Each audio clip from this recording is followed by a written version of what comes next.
Baik, Assalamualaikum warahmatullahi wabarakatuh. Kami dari kelompok 8 akan mempresentasikan mengenai proses bridging. Lebih tepatnya atau khususnya itu vacuum bridging. Di mana kami itu melansir dari jurnal berindeks Scopus yang bertajuk dalam bahasa Indonesia itu mikrostruktur dan sifat mekanik sambungan TC4 hasil vacuum bridging menggunakan fillet MOP TIZR CU Nickel. Oke, kita lanjutkan. Sebelumnya izinkan dulu memperkenalkan terlebih dahulu. Saya Jakwan Roman Pradana Sopian dengan NIM 240103056. Selanjutnya itu ada rekan saya Resna Amelia dan Yasin Hakim dengan NIM yang sudah terlampir. Oke, kita lanjutkan. Kita akan membahas terlebih dahulu kedua hal ini. Yang pertama itu terkait dengan brazing dan vacuum brazing dan apa bedanya. Oke, terkait dengan brazing. Brazing itu adalah proses penyambungan dua logam atau lebih yang menggunakan bahan pengisi atau filler metal yang titik lainnya itu lebih rendah daripada logam yang akan disambung. Nah, terus logam pengisi ini itu dilelehkan dan mengalir ke dalam celah sambungan melalui aksi kapiler, lalu membeku dan membentuk ikatan yang kuat antar bagian yang disatukan. Gitu.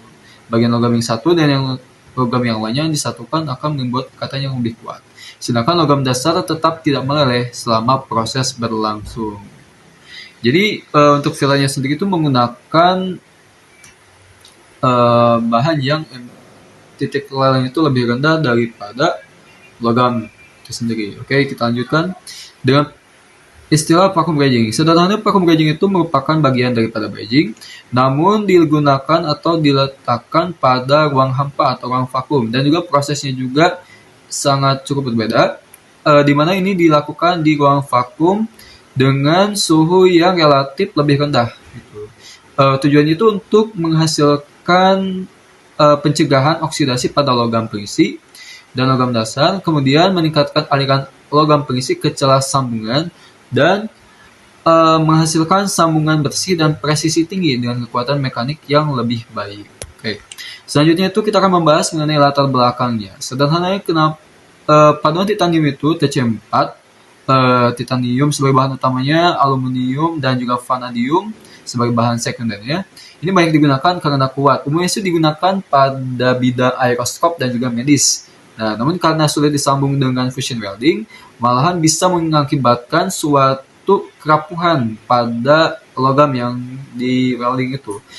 Nah, sehingga ini juga menjadi salah satu tantangan tersendiri yang sudah tercantum juga di layar, bahwasanya ini bisa mengakibatkan atau menghasilkan senyawa intermetalik atau IMC yang membuat material rapuh dan rentan retak. Kemudian reaktivitas tinggi titanium dengan udara juga merugikan sifat material gitu. Jadi Jadi pada jurnal ini tuh menggunakan penelitian pada vacuum bridging itu untuk menguji bagaimana reaksi yang dihasilkan dari proses vacuum bridging ini pada TC4 atau titanium TC4 ini. Oke, kita lanjutkan dan metode penelitiannya. Jadi untuk terkait metode penelitian itu ada beberapa yang akan saya sampaikan terkait dengan material dan juga peralatannya. Untuk material ini digunakan dengan bahan dasarnya itu logam titanium dengan kandungan bahan baku titanium dan juga aluminium dan vanadium.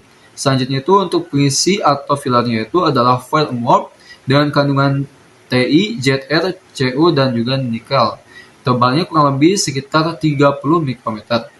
Oke, selanjutnya itu untuk foil MOP dibuat dengan teknik pembekuan cepat untuk meningkatkan fluiditas dan pembasahan. Terkait peralatan tungku pemanas resistensi vakum atau WJB20 type tipe 20, tingkat vakum 10 hingga 4 PA. Oke, lebih seperti itu. Proses selanjutnya akan dibahas oleh Saudara Resna. Assalamualaikum warahmatullahi wabarakatuh. Perkenalkan, nama saya Resna Amelia dengan NIM 240103037. Di sini saya akan melanjutkan presentasi dari Zakwan. Di sini saya akan menjelaskan parameter brazing. Nah, di sini kami menguji 3 parameter utama untuk mendapatkan hasil sambungan yang optimal. Yang pertama itu ada suhu brazing, bersekitar antara 860 derajat Celcius hingga 940 derajat Celcius dengan interval 20 derajat Celcius. Waktu penahanan itu 20 menit. Nah, jadi di dalam suhu 860 derajat Celcius ini hingga 940 derajat Celcius, waktu penahanan itu dipatok stabil yaitu 20 menit. Dan ada waktu penahanan 10, 20, dan 30 menit dengan suhu brazing stabil pada 900 derajat Celcius. Yang ketiga ada laju pendinginan 10 derajat Celcius per menit. Nah, dengan laju pendinginan 10 derajat Celcius per menit ini untuk menjaga kestabilitasan struktur mikromaterial. Total 7 kelompok spesimen diperoleh untuk analisis. Proses pemanasan bertahap digunakan untuk mencapai suhu brazing yang ditentukan.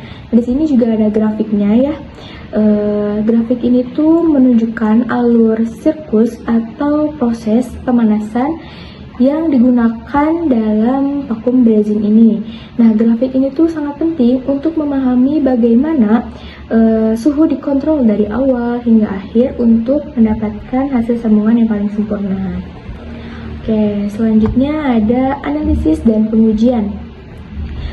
Yang pertama, mikrostruktur, yaitu menggunakan alat mikroskop optik (OM) dan mikroskop elektron pemindaian atau SEM digunakan untuk mengamati metalografi sambungan brazing. Yang kedua ada distribusi komposisi, untuk mengetahui unsur-unsur yang ada di dalamnya. Kita menggunakan alat spektroskopi sinar X dispersif energi atau EDS pada SEM untuk analisis unsur kualitatif dan kuantitatifnya. Yang ketiga ada kekerasan mikro, yaitu pengujian kekerasan Gauss semi otomotif untuk mengukur kekerasan mikro pada sambungan. Dan yang terakhir ada kekuatan geser menggunakan alat mesin uji universal SINS CMT 520 dengan kecepatan pembebanan 0,5 mm per menit. Oke, selanjutnya ada hasil dari pengaruh suhu brazing.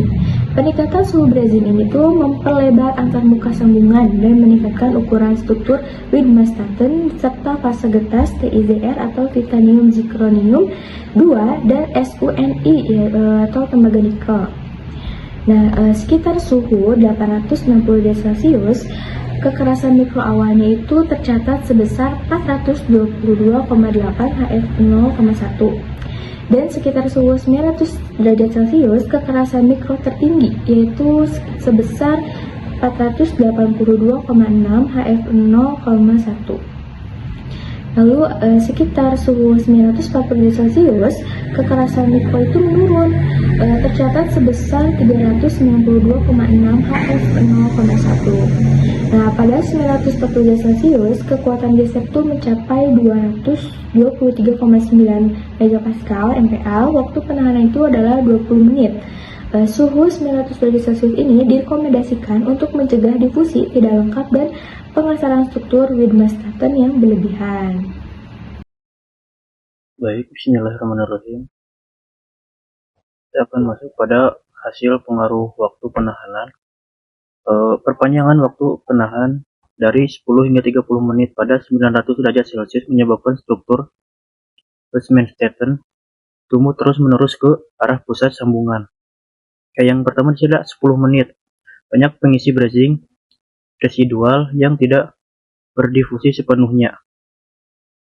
Jadi 10 menit ini bisa dikatakan terlalu singkat. Masih banyak sisa logam pengisi filter yang belum berdiskusi sepenuhnya ke dalam logam dasar. Hal ini membuat sambungan kurang menyatu dengan sempurna.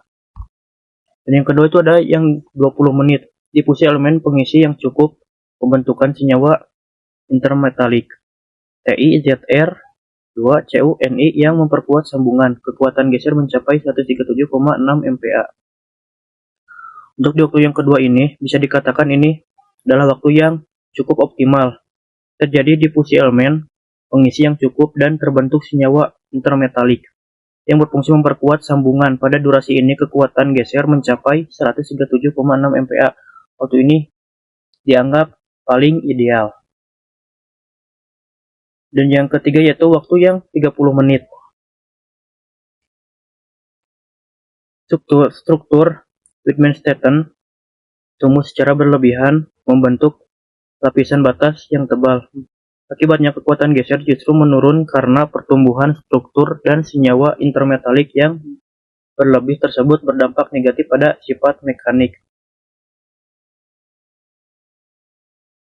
Waktu penahan 20 menit dianggap optimal untuk difusi yang cukup tanpa pertumbuhan struktur yang merugikan.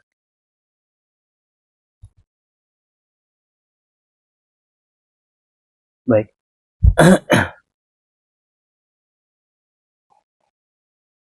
Sini ada kekerasan mikro dan kekuatan geser. Kekerasan mikro lapisan reaksi secara signifikan lebih tinggi daripada logam dasar Tesi 4 karena efek penguatan larutan padat dari elemen pengisi. Pada slide ini menyajikan data grafis mengenai perbandingan kekerasan antara area sambungan dan logam dasar. Peningkatan dasar lapisan reaksi pada sambungan memiliki nilai kekerasan mikro yang secara signifikan lebih tinggi dibandingkan logam dasar Tesi 4. Oke, untuk penyebabnya, hal ini terjadi karena adanya efek penguatan larutan padat yang berasal dari elemen-elemen di dalam logam pengisi Ti, Zr, Cu, dan Ni. Perbandingan parameter grafik ini menunjukkan variasi kekerasan berdasarkan suhu dan waktu, di mana suhu 900 derajat Celcius secara konsisten memberikan hasil kekerasan yang lebih stabil dibandingkan suhu ekstrim lainnya.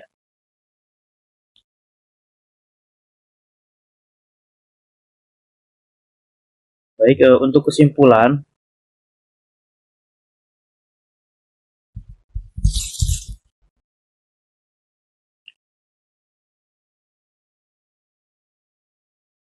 berdasarkan seluruh pengujian, berikut adalah poin utama yang bisa diambil. Suhu optimal, suhu brazing 900 derajat Celcius memastikan difusi pengisi yang baik tanpa pengasaran struktur Wittgenstein berlebihan dan menghasilkan kinerja yang relatif lebih baik.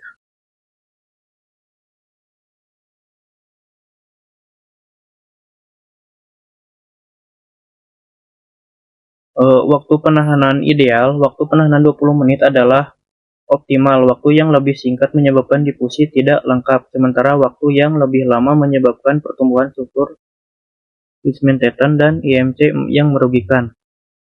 Jadi kekerasan dan kekuatan pada 900 derajat Celcius dan 20 menit kekerasan mikro mencapai 482,6 MPa. Kekuatan geser tertinggi 224 MPa. Dicapai pada 940 derajat Celcius karena peningkatan lebar antarmuka sambungan. Implikasi industri, penelitian ini memberikan panduan untuk pemilihan parameter proses optimal dalam praktik industri, menetapkan ambang batas minimum untuk suhu dan waktu brazing.